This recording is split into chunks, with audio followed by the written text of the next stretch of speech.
Hello everyone, आप सबका स्वागत है।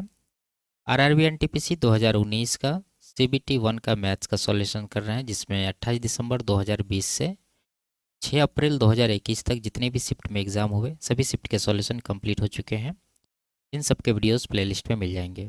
आज की क्लास में 7 अप्रैल 2021 का पहला शिफ्ट का सॉल्यूशन करेंगे और इन सब के सॉल्यूशन पहले ही कंप्लीट हो चुके हैं। इनके वीडियोज़ देखने के लिए प्लेलिस्ट विजिट कर सकते हैं, लिंक नीचे डिस्क्रिप्शन में दिया गया है। तो शुरू करते हैं। उससे पहले चैनल पर नया है तो चैनल को सब्सक्राइब कर दीजिए। आगे बढ़ते हैं। पहला सवाल है, ए, बी और सी किसी कार्य को क्रमशः 15, 20 और 30 दिन में पूर्ण कर सकते हैं। यदि उन्हें इस कार्य के लिए कुल 270 रुपये का भुगतान प्राप्त होता है तो इनमें से बी का हिस्सा ज्ञात कीजिए। ठीक है। ठीक है, जो भी रुपया मजदूरी के रूप में मिलता है उसको हमेशा एफिशिएंसी के रेशियो में बांटा जाता है। ठीक है, जो जितना काम करेगा उसको उतना पैसा मिलेगा। तो यहाँ से ए बी सी का एफिशिएंसी निकाल लेते हैं। ए करते हैं 15 दिन में, बी करते हैं 20 दिन में, सी करते हैं इसको 30 दिन में। टोटल वर्क इन तीनों का एलसीएम 60, 15 चौके 60, 20 तिया 60 और इधर 30 दूना 60। तो तीनों का एफिशिएंसी यहाँ पर निकल चुका है। अब बी का हिस्सा चाहिए। अब देखिए टोटल रुपया कितना मिला है इसको, 270। ठीक है, हम लोग किसका हिस्सा निकाल रहे हैं, बी का। तो 270 में बी का देखिए कितना एफिशिएंसी है यहाँ पर, 3 यूनिट। तो 3 यूनिट मिलेगा। टोटल कितना है, 4 3 7 2 9, 9 से डिवाइड करेंगे। ठीक है, तो 9 से कटा देंगे इसको 30 बार में, 30 गुना 3, 90 रुपया इस सवाल का सही आंसर, ऑप्शन नंबर 1। आगे बढ़ते हैं। यदि ए का वेतन बी के वेतन से 50% अधिक है तो बी का वेतन ए के वेतन से कितने परसेंट कम है। ठीक है, ये सिंपल सा सवाल है। 50% का फ्रैक्शन 1/2 होता है। दो लोग हैं, ए और बी। क्या कह रहा है कि बी से इतना अधिक है। अगर बी का वेतन 2 यूनिट मानेंगे हम लोग तो इससे एक अधिक होगा किसका, ए का, यानी कि 3 यूनिट होगा। अब पूछ रहा है कि बी का जो है ए से कितना कम है। तो यहाँ देखिए कितना कम है, 1 यूनिट का कमी है किसके ऊपर, 3 के ऊपर। तो 1/3 कितना होता है, 33 से 1/3%, ऑप्शन नंबर 2 इसका आंसर होगा। आगे बढ़ते हैं। 3, 5 और 15 का चतुर्थानुपाती यानी फोर्थ प्रोपोर्शनल ज्ञात कीजिए। ठीक है, देखिए इसको निकालने का फॉर्मूला आपको पता होना चाहिए। जैसे ए बी सी 3 नंबर है, इसका अगर फोर्थ प्रोपोर्शनल निकाला था, मान लीजिए एक्स है, तो ये क्या करते हैं हम लोग, बी सी बट्टा ए करते हैं। तो यहाँ पर बी सी हमारा ये हो जाएगा, यानी कि 5 गुना 15, और उसको ए यानी कि 3 से डिवाइड कर देंगे। 3 से 5 बार में कटेगा, 5 गुना 5 25, इस सवाल का जो है आंसर हो जाएगा। ठीक है, आगे बढ़ते हैं। इसका मान निकालना है तो 54, 9 छः के 54, 9 का वर्गमूल 3 आ जाएगा, उसके बाद √6 बचेगा और एक √6 पहले से है, तो फिर ये दोनों गुना होगा तो 3 छः के 18, नहीं 3 गुना √6 कितना हो जाएगा, 6 हो जाएगा। तो 6 तिया 18 इसका आंसर बनेगा। आगे बढ़ते हैं। यदि थीटा का वैल्यू इससे बड़ा और इससे कम है तो इसका मान ज्ञात करना। तो ये क्या है, 180 को 2 से डिवाइड करेंगे तो 90 डिग्री, यानी 90 डिग्री से बड़ा है थीटा, और छोटा किससे है, 2 नमा 9 तिया 27, यानी कि 270 डिग्री से छोटा है। ठीक है, तो इसका वैल्यू निकालना है। तो इसके लिए आपको इसका परिमेकरण करना पड़ेगा। रूट के अंदर ही कर देते हैं। जैसे 1 माइनस साइन थीटा पहले से है और नीचे है 1 प्लस साइन थीटा। ठीक है, परिमेकरण करने के लिए जो नीचे है इसी से गुना करेंगे, लेकिन इसका चिन्ह बदल देंगे। तो ऊपर में गुना हो जाएगा 1 माइनस साइन थीटा से, और नीचे भी गुना हो जाएगा 1 माइनस साइन थीटा से। ऊपर नीचे दोनों करते हैं। ठीक है, अब यहाँ जब ऊपर गुना करिएगा तो आपको मिलेगा क्या, 1 माइनस साइन थीटा का होल स्क्वायर, और नीचे क्या बनेगा, देखिए ए प्लस बी इंटू ए माइनस बी पर जब इसको गुना करिएगा तो आपको मिलेगा 1 माइनस साइन स्क्वायर थीटा, जिसका वैल्यू होता है कॉस स्क्वायर थीटा। ठीक है, और ये रूट के अंदर है। अब यहाँ पर ध्यान देने की बात यह है कि थीटा का वैल्यू जो है 90 से बड़ा है। तो यहाँ पर देखिए, अगर हम लोग इसमें देखें तो फर्स्ट क्वाड्रेंट में 0 से 90 तक का वैल्यू होता है, सेकेंड में 90 डिग्री से 180 डिग्री, ठीक है, और थर्ड में 180 से 270 डिग्री तक। ठीक है, थीटा का वैल्यू 90 से बड़ा और 270 से कम है, यानी कि यहाँ से लेके यहाँ तक जो है थीटा का वैल्यू पॉसिबल है। ये हमारा हो गया तीसरा क्वाड्रेंट, और ये फोर्थ क्वाड्रेंट। तो ध्यान देने की बात यहाँ पर यह है कि जैसे साइन थीटा का अगर देखें तो ये 90 से बड़ा, यानी कि साइन थीटा का अगर बात करें तो ये पहला और दूसरा, ये दोनों क्वाड्रेंट में साइन जो है पॉजिटिव होता है। ठीक है, ये साइन का बात चल रहा है, साइन और कोसेक दोनों पॉजिटिव होता है। तो यहाँ पर इससे कोई फर्क नहीं पड़ेगा इस पर। तो हम लोग क्या करेंगे, इसका वर्गमूल लेंगे तो ये 1 माइनस साइन थीटा का ऊपर वाला आ गया, नीचे वाला जो है ये इस पर पूरा प्रभाव डालेगा। जैसे समझिए इसको, कॉस स्क्वायर थीटा है रूट के अंदर, अगर इसका आप वर्गमूल लीजिएगा तो प्लस माइनस कॉस आएगा, यानी प्लस माइनस कॉस थीटा। अब थीटा का वैल्यू यहाँ देखिए कह रहा है 90 से बड़ा और 270 के बीच है, और हम लोग जानते हैं कि कॉस थीटा जो है वो फर्स्ट और फोर्थ इन दोनों क्वाड्रेंट में कॉस क्या होता है, पॉजिटिव होता है। ठीक है, तो कहने का मतलब सेकंड में रहे या तीसरा में रहे यानी थर्ड में रहे, दोनों में कॉस क्या होगा, नेगेटिव होगा। तो यहाँ से हम लोग जो वर्गमूल लेंगे इसका, वो नेगेटिव वैल्यू इसका उठाएंगे, यानी कि माइनस का कॉस थीटा। ठीक है, अब यहाँ देखिए अलग अलग कर लीजिए, जैसे एक है ये एक वो अलग कर दीजिए, फिर उसके बाद साइन थीटा बटा कॉस थीटा को अलग करेंगे। तो ये माइनस का एक बटा कॉस डायरेक्ट लिखिए, माइनस का सेक बन जाएगा, माइनस का सेक थीटा। उसके बाद माइनस का साइन थीटा माइनस का कॉस थीटा, ये प्लस में आपको बन जाएगा टेन थीटा। ठीक है, तो यही जो इसका आंसर होगा। तो 10 को आगे कर देंगे हम लोग, सेक को पीछे कर देंगे, तो ऑप्शन नंबर 4 में ये दे रखा है। आगे बढ़ते, वह छोटी से छोटी संख्या ज्ञात कीजिए जिसे इन सबसे विभाजित करने पर प्रत्येक मामले में 7 शेष बचता है। ठीक है, देखिए इससे जब विभाजित करेंगे तो कितना शेष बनना चाहिए, 7। यानी कहने का मतलब है कि आंसर में अगर हम लोग 7 घटा दें तो वो इन सब से कटना चाहिए। ये 40 है, 40 में क्या है, 10 है, यानी कि 10 से कटने के लिए इकाई अंक 0 चाहिए। अगर इसमें हम लोग 7 घटाएंगे तो इकाई अंक 0 नहीं आएगा, तो ये आंसर नहीं हो सकता। इसमें अगर 7 घटाएं तो इकाई अंक 0 मिल रहा है, ये आंसर हो सकता है। फिर इसमें अगर 7 घटाए तो इकाई अंक 0 नहीं, ये भी नहीं होगा। इसमें घटाएंगे इसमें भी 0 नहीं होगा, तो ये भी आंसर नहीं होगा। ऑप्शन नंबर 2 है हमारे पास, ये इसका आंसर हो जाएगा। ठीक है, दूसरा तरीका आप एलसीएम निकाल के उसके बाद 7 इसमें जोड़ दीजिए। आगे बढ़ते, एक वृत्त की त्रिज्या 3 इकाई है और इसका केंद्र रेखा y बराबर x-1 पर स्थित है। यदि यह वृत्त बिंदु 7 3 से होकर गुजरता है तो इसका समीकरण ज्ञात कीजिए। ठीक है, देखिए मान लीजिए कि ये बिंदु है, इसका निर्देशांक है 7 3, और इसी बिंदु से ये वृत्त इस तरह से गुजर रही है। ठीक है, यहाँ पर ये बिंदु है, तो वृत्त का जो इक्वेशन होगा उस वो इक्वेशन ये वैल्यू पे 0 हो जाएगा। ठीक है, तो हम लोग देखेंगे ये जो समीकरण है वृत्त का, ये कौन सा है जिस ये वैल्यू रखने पर जो है वो 0 हो जाए। तो चेक करना होगा, पहला इक्वेशन में रखिएगा तो ये बनेगा आपको 7 7 49 प्लस का 9 माइनस का यहाँ पर 8 7 56, यहाँ पर माइनस का 18, उसके बाद माइनस का 16। ठीक है, तो 49 9 58 प्लस में हुआ, इधर नेगेटिव ज़्यादा है, तो इसका मतलब ये 0 नहीं होगा, तो ये आंसर नहीं होगा। ठीक है, उसी तरह से आप सब चेक कर लेंगे, यहाँ पर आंसर हम लगा देते हैं, ये इसका हो जाएगा। जैसे 7 का स्क्वायर 49 हो जाएगा, प्लस 3 का स्क्वायर 9 माइनस 8 7 56 माइनस का 18 प्लस का 16। देखिए 49 9 58 हुआ, 58 में 56 घटा दीजिए, 2 बचा, 2 प्लस 16 18 हुआ पॉजिटिव, 18 नेगेटिव है, तो कुल मिला के क्या हो जाएगा, 0 हो जाएगा। तो ये जो है इस सवाल का आंसर होगा। ठीक है, आगे बढ़ते, यदि x y से 20% अधिक है तो y x से कितने परसेंट कम है। सिंपल सा सवाल, एक सवाल इस तरह का कर चुके हैं हम लोग। x है y है, 20% का फ्रैक्शन 1/5, यानी y अगर 5 है तो x कितना 6 है। अब पूछ रहा है कि y जो है x से कितना कम है, तो कितना कम है, 1 कम है, किसके ऊपर, 6 के ऊपर। तो 1/6 कितना होता है, 16 सही 2/3%। ऑप्शन नंबर 3 में ये दे रखा है। आगे बढ़ते, वृत्त जिसका समीकरण ये है, पर स्थित किसी बिंदु से वृत्त जिसका समीकरण ये है पर खींची गई स्पर्श रेखा की लंबाई ज्ञात कीजिए। ठीक है, देखिए वृत्त का जो इक्वेशन होता है जनरल फॉर्म में, वो क्या होता है आपको पता होना चाहिए, हम आपको कई बार बताए हैं, एक्स स्क्वायर प्लस का वाई स्क्वायर प्लस का 2gx प्लस का 2fy और प्लस सी बराबर 0, ये होता है। जिसमें ये जो g और f है ये हमारा क्या होता है, ये नेगेटिव में केंद्र का निर्देशांक होता है। ठीक है, तो देखिए यहाँ पर समझने वाली बात यह है कि दोनों इक्वेशन को अगर हम लोग देखें तो ये वाला पोर्शन, ठीक है, जिसमें ये निर्देशांक आया हुआ है, दोनों में इक्वल है, 2011 12 2011 12। ठीक है, कहने का मतलब ये है कि दोनों वृत्त का केंद्र एक है, यानी वृत्त जो है कंसेंट्रिक है। जैसे एक वृत्त इस तरह से है, इसका केंद्र ये है, तो दूसरा वृत्त भी इसी के बाहर इस तरह से खींचा गया है, उसका केंद्र बिंदु भी यही है। तो इस पर कह रहा है कि स्पर्श रेखा की लंबाई ज्ञात कीजिए। क्या इन दोनों वृत्त पर स्पर्श रेखा खींची जा सकती है एक साथ, नहीं खींची जा सकती। अगर हम लोग इस तरह से स्पर्श रेखा खींच भी दें तो इसमें एक ही वृत्त का स्पर्श रेखा हुआ, दूसरा वृत्त का तो नहीं हुआ। ये तो इसके लिए क्या हो गया, एक तरह से प्रतिच्छेदी रेखा हो गया। स्पर्श रेखा के लिए आपको एक वृत्त यहाँ चाहिए, या तो एक वृत्त इसको टच करे या नहीं तो कहीं और चाहिए, तो इस तरह से हम लोग स्पर्श रेखा खींच देंगे। ठीक है, इस तरह से, और इस तरह से भी खींच सकते हैं, इस तरह से भी खींच सकते हैं। ठीक है, तो हमारे पास जो आंसर होगा वो क्या होगा, कोई उभयनिष्ठ स्पर्श रेखा नहीं खींची जा सकती। ठीक है, तो ऑप्शन नंबर 4 जो है इसका आंसर होगा। आगे बढ़ते हैं, पी और क्यू ने बराबर पूंजी लगाकर एक व्यवसाय शुरू किया। पी 4 माह बाद उस व्यवसाय से बाहर निकल गया। यदि वर्ष के अंत में व्यवसाय में ₹6400 का लाभ हुआ, तो इसमें पी का हिस्सा ज्ञात कीजिए। ठीक है, देखिए पूंजी के बारे में क्या कह रहा है कि बराबर पूंजी है, तो जो समय का रेशियो होगा उसी रेशियो में प्रॉफिट को बांटा जाएगा। तो दो लोग हैं पी और क्यू। क्या कह रहा है कि पी 4 माह बाद उस व्यवसाय से बाहर चला गया, यानी पी जो है 4 महीना के लिए अपना धन लगाया।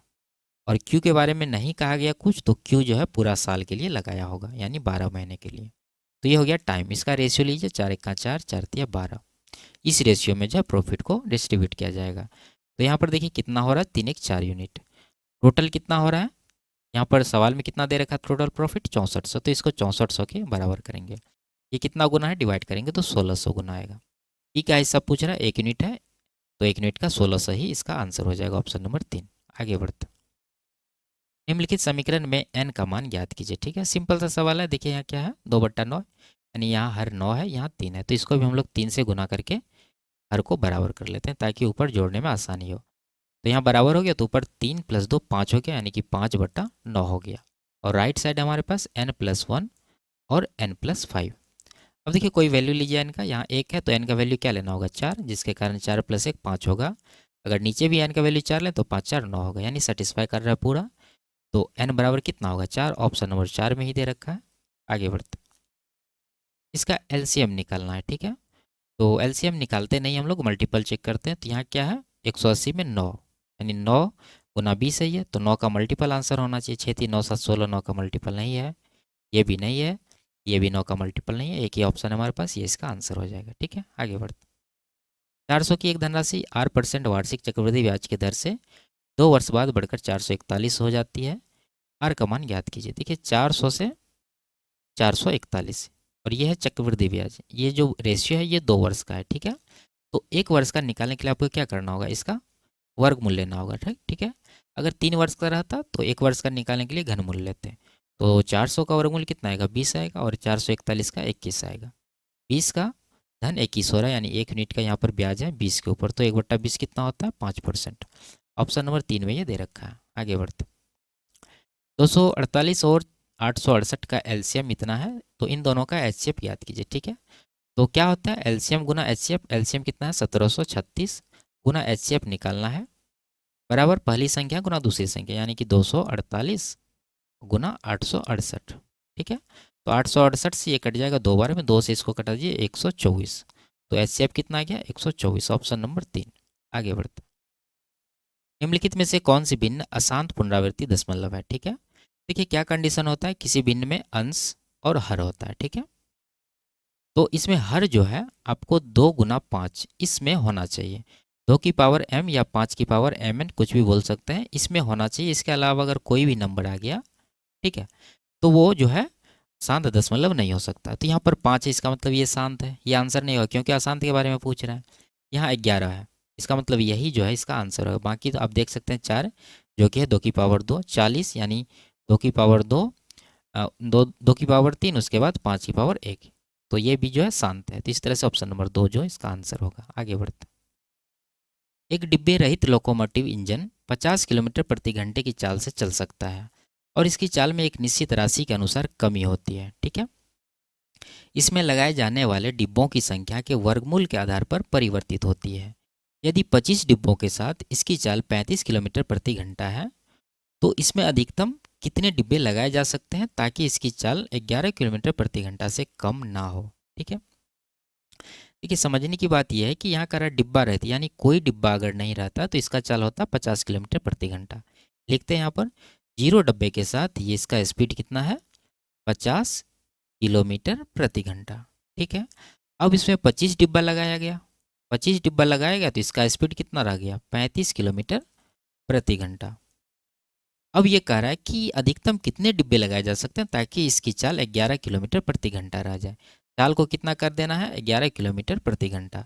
तो इसमें जो डिब्बा लगेगा वो हमसे पूछा जा रहा है, मैक्सिमम डिब्बों की संख्या। ठीक है, और यहाँ पर सवाल में कह रहा है कि एक निश्चित राशि यानी फिक्स क्वांटिटी है, उसके अनुसार ये कमी होता है कि ये जो क्वांटिटी है वो किस पर आधारित है, डिब्बों की संख्या के वर्गमूल के आधार पर परिवर्तित होता है उसका क्वांटिटी। ठीक है, ये निश्चित राशि, तो हमें वो राशि निकालना होगा। देखिए यहाँ 0 से 25 डब्बा, यानी कि 25 का यहाँ पर वृद्धि हो गया डब्बा में, तो चाल में कितना का कमी हो गया है, 15 किलोमीटर प्रति घंटा चाल में इसका कमी हो गया। ठीक है, अब यहाँ देखिए हम लोग लिखते हैं 15 किलोमीटर प्रति घंटा इसका चाल कम हुआ है। किसके कारण? 25 डब्बा लगाने के कारण। तो इसका क्वांटिटी क्या होगा? क्वांटिटी क्या होगा? इसके वर्गमूल के आधार पर, यानी कि ये जो 25 डब्बा हम लोग लगाए इसका वर्गमूल। तो 25 को अंडर रूट में लिखेंगे, तो 15 किलोमीटर का जो क्वांटिटी आएगा वो कितना आएगा? 25 का वर्गमूल 5। ठीक है, यहाँ तक क्लियर है। अब देखिए चाल को 50 से 11 करना है, 50 से 11 करना है। कितना का कमी है यहाँ पर? 39 किलोमीटर प्रति घंटा का कमी है। तो यहाँ से भी आपको ये 15 किलोमीटर का क्वांटिटी 5 है, तो 39 का निकालना होगा। तो इसके लिए आप क्या करिए, 5 से दोनों को डिवाइड करिए, तो कितना आएगा? 3 आएगा, यानी कि 3 किलोमीटर प्रति घंटा। इधर आ गया आपको 1। अब इसमें जो है 13 से गुना करेंगे तो ये बन जाएगा 39 किलोमीटर प्रति घंटा, और इसका क्वांटिटी कितना बन जाएगा? 13 बन जाएगा। 13 से गुना किए हैं दोनों में। ठीक है, तो क्वांटिटी 13 है। तो अब हम लोग डिब्बों की संख्या निकाल सकते हैं। आप यहाँ देख सकते हैं कि डिब्बों की संख्या का वर्गमूल से हम लोग क्वांटिटी निकाले हैं। अब यहाँ पर क्वांटिटी से डिब्बों की संख्या निकाल सकते हैं, उसके लिए आपको इसका स्क्वायर कर देना होगा। तो 13 का स्क्वायर कितना हो जाएगा? 169। तो मैक्सिमम जो डिब्बे इसमें लगाए जा सकते हैं वो कितने होंगे? 169। ऑप्शन नंबर 3 इसका करेक्ट आंसर है। आगे बढ़ते हैं, इसका मान निकालना सिंपल सा सवाल है। 169 का वर्गमूल 13, 51 में 13 जोड़ेंगे 64, फिर ये रूट के अंदर है तो 64 का वर्गमूल 8, 8 248 में जोड़ेंगे तो कितना होगा? 256। फिर उसका वर्गमूल लेना है तो 16 इसका वर्गमूल आएगा। Option number 1। आगे बढ़ते हैं, एक ट्रक 2.5 घंटे में 92.5 किलोमीटर की दूरी तय करता है। यदि वह ट्रक पूरी यात्रा के दौरान समान चाल से चलता है तो उसके द्वारा 1 घंटे में तय की गई दूरी ज्ञात कीजिए। सिंपल सा, 2.5 घंटे में इतना चलता है तो 1 घंटा का निकालना है तो डिवाइड कर दीजिए। 92.5 को किससे डिवाइड करना है? 2.5 से। पॉइंट हटा दीजिए, बराबर अंक के पहले है। 25 से 3 बार में 75 जाएगा, उसके बाद 17, 25 सत्ते 175, यानी कि इसका जो एक दूरी है वो कितना है? 1 घंटा का 37 किलोमीटर। तो ऑप्शन नंबर 2 में ये दे रखा है। ठीक है, आगे बढ़ते हैं। यदि ये दे रखा है इनका वैल्यू, सेम सवाल पीछे कर चुके हैं। यहाँ पर 10 बना लीजिए, 2 से गुना करके ऊपर नीचे। तो ऊपर हो गया कितना? 2 दूना 4, 2 6/10, ये टोटल हो गया। बराबर कितना है? n+1/n+5। तो n का वैल्यू क्या लेना होगा? 5, 5 1 6। इधर अगर 5 लेंगे तो 5 5 10 सेटिस्फाई करें, इसका मतलब n का वैल्यू क्या है? 5 है।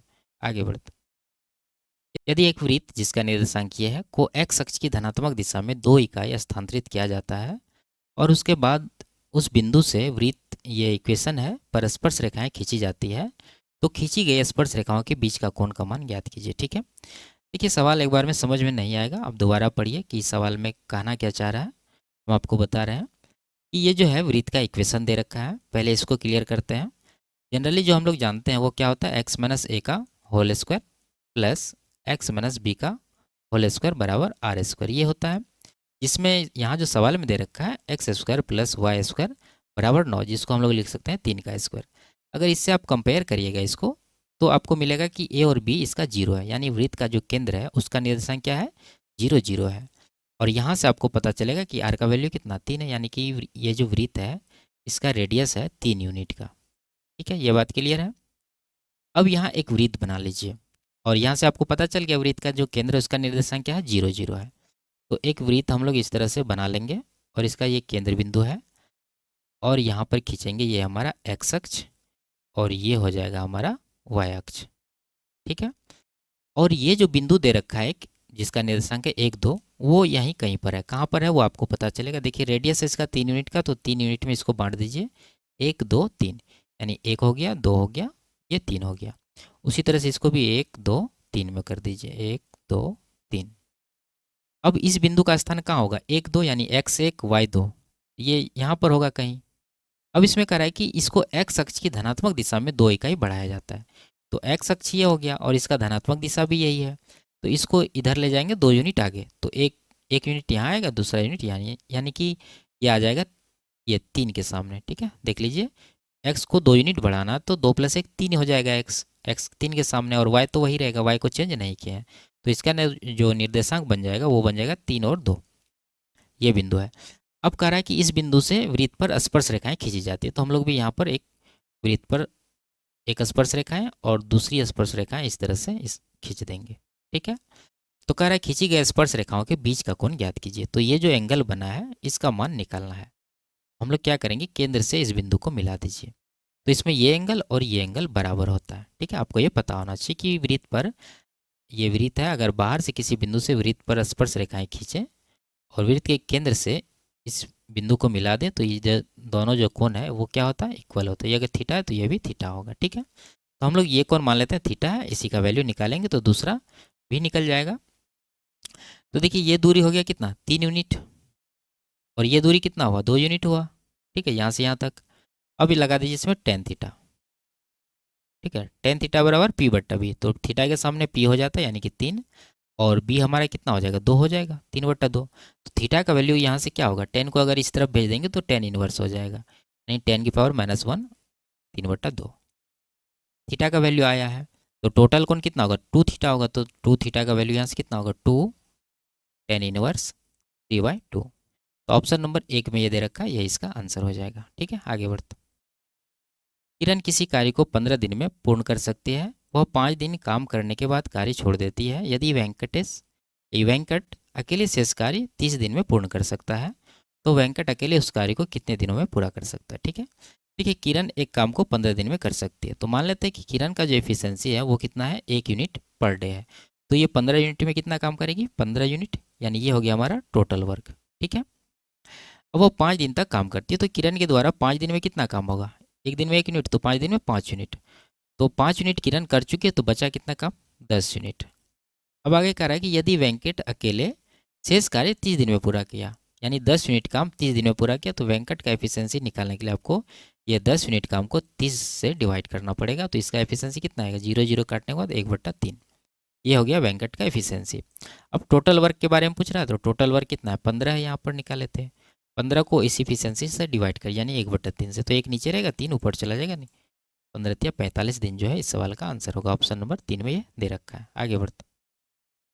ए, बी और सी संयुक्त रूप से एक व्यवसाय शुरू करते हैं। ए की पूंजी का 2 गुना बी की पूंजी के 3 गुने के बराबर है। लिखते हैं, यानी ए की पूंजी का 2 गुना यानी 2A बराबर बी का 3 गुना यानी कि 3B है।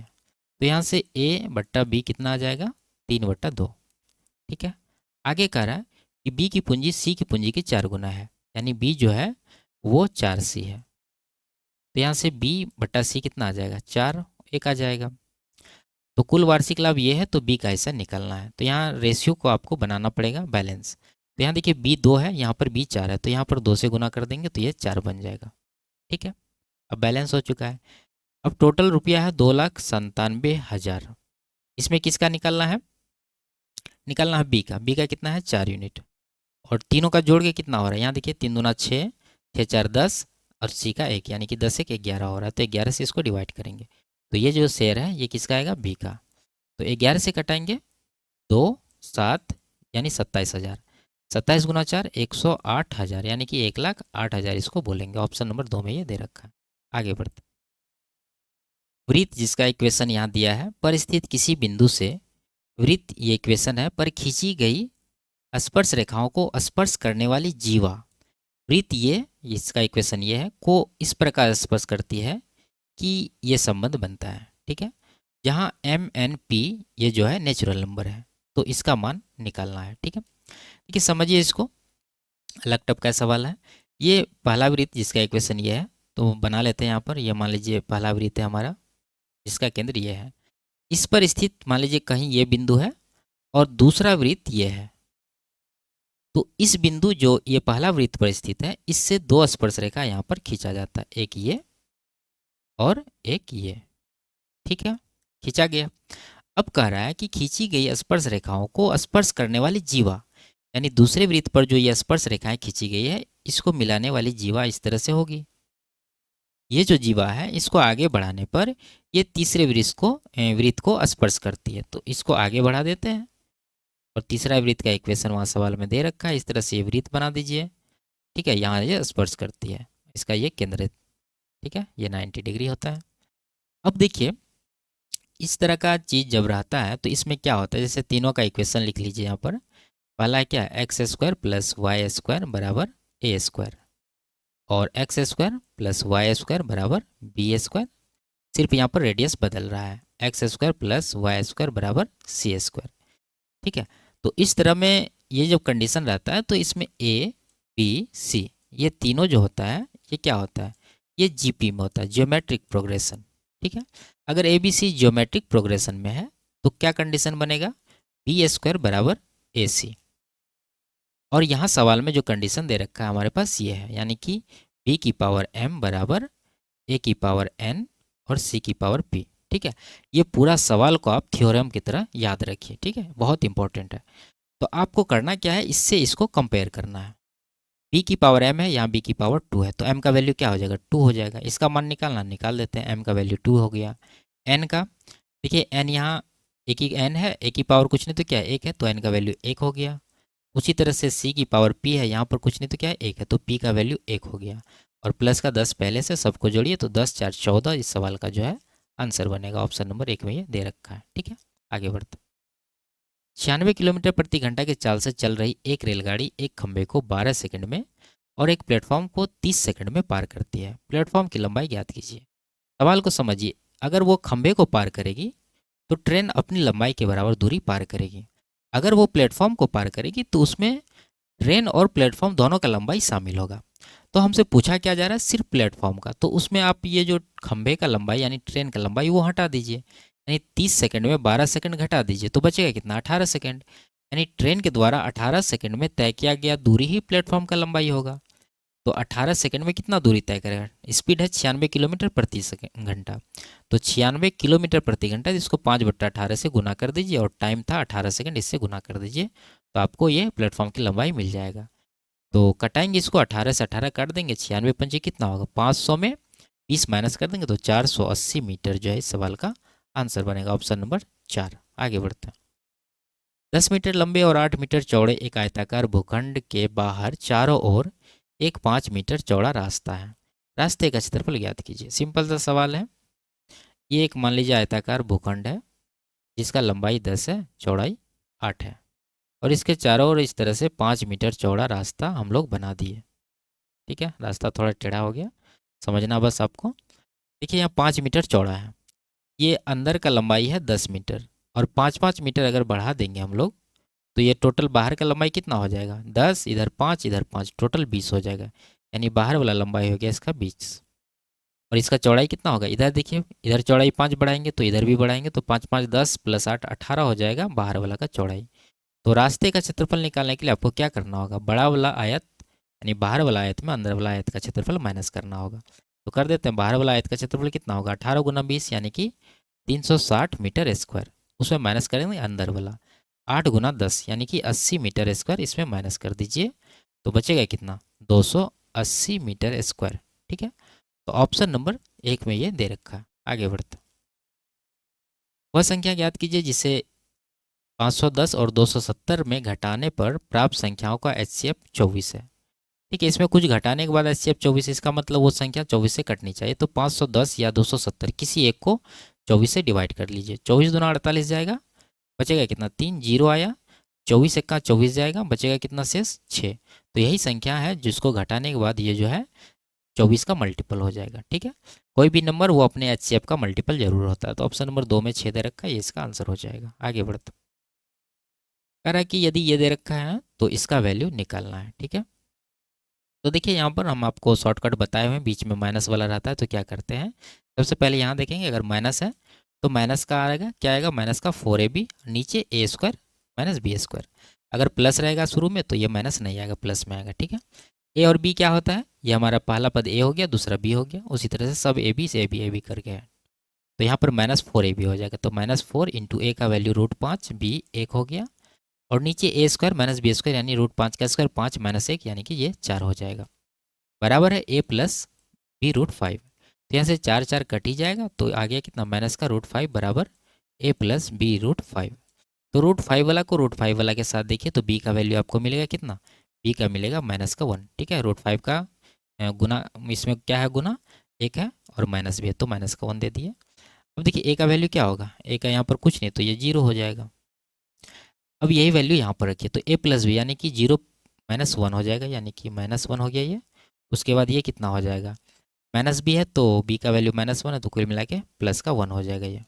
उसको डिवाइड करना है किससे, ये देखिए कोष्टक ये पूरा में लगा है, आप लगा दीजिए हम a² + b² से, यानी 0 + 1 ये 1 हो जाएगा। तो 1 से 1 को डिवाइड करेंगे तो 1 आएगा -1, यानी कि -1 जो है इस सवाल का आंसर बनेगा। आगे बढ़ते, दो धनात्मक संख्याओं का योग 27 है जबकि उनके वर्गों का अंतर 81 है। दोनों संख्याओं में से बड़ी संख्या ज्ञात कीजिए। मान लीजिए दो नंबर है ए और बी, जिसमें ए जो है बी से बड़ी है। तो ए माइनस, यहाँ पर ए प्लस बी कितना हो जाएगा 27। सवाल में कह रहा है दोनों का योग कितना है 27 है, और दोनों के वर्गों का अंतर 81 है। तो ए स्क्वायर माइनस बी स्क्वायर बराबर कितना है 81 है। तो आप सीधा सीधा ए माइनस बी निकाल सकते हैं, कितना आ जाएगा 27 से 81 को डिवाइड कर दिए 3। समझिए यहाँ पर फॉर्मूला होता है ए प्लस बी इंटू ए माइनस बी बराबर 81 होगा। ए प्लस बी का वैल्यू 27 यहाँ पर रखिएगा, तो 27 गुना ए माइनस बी बनेगा बराबर 81। तो 27 से 81 कट जाएगा, 3 बार में ए माइनस बी कितना आ गया 3 आ गया। अब यहाँ पर बड़ी संख्या निकालना, बड़ी संख्या ए है तो ए को निकालने के लिए जोड़ दीजिए, बी भी कट जाएगा, 2 का वैल्यू हो जाएगा 30। 2 से कटाएंगे 30 को 15, यानी ए बराबर कितना आ गया 15। ऑप्शन नंबर 2 में ये दे रखा है। आगे बढ़ते, दूध और पानी के 120 लीटर मिश्रण में दूध और पानी का अनुपात 2:1 है। मिश्रण में कितना पानी मिलाने पर दूध और पानी का अनुपात 1:2 हो जाएगा। ठीक है, देखिए मिल्क है और वाटर है, क्या रेशियो दे रखा है 2:1। अब इसमें पानी मिला रहा है जिसके कारण अनुपात 1:2 हो गया। देखिए मिला क्या रहे हैं, पानी मिला रहे हैं, दूध को तो नहीं मिला रहे हैं, तो दूध इक्वल होना चाहिए। पहले दूध 2 था, अब 1 है, इक्वल नहीं है, इसको इक्वल करिए 2 से गुना करके। 2 से गुना करेंगे 1 में 2 हो जाएगा, और 2 से गुना करेंगे 2 में तो ये 4 हो जाएगा। अब ये देखिए दूध की मात्रा दोनों कंडीशन में इक्वल है। तो पानी कितना बढ़ गया है, 1 से 4 हुआ है तो 3 यूनिट बढ़ गया, इसी का वैल्यू निकालना है।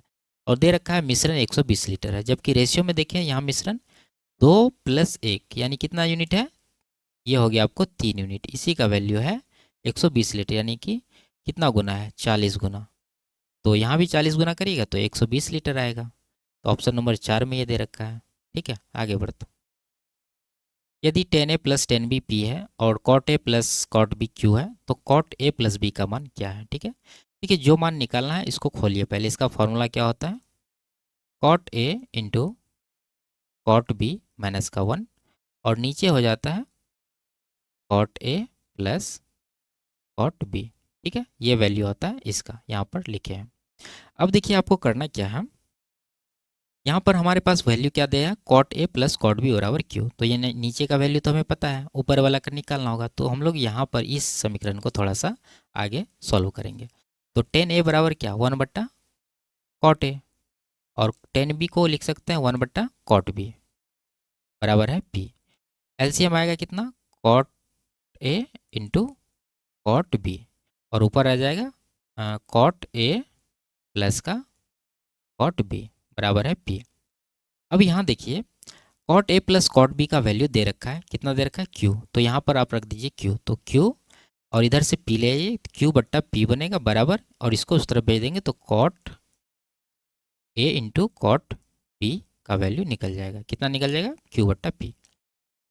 अब देखिए यहाँ सॉल्व हो गया सवाल, कॉट ए बी का वैल्यू यहाँ पर निकाल चुके हैं, क्यू बट्टा पी माइनस का 1 है दे देंगे, नीचे cot A plus cot B का वैल्यू क्यू ऑलरेडी दे रखा था, क्यू यहाँ पर दे देंगे।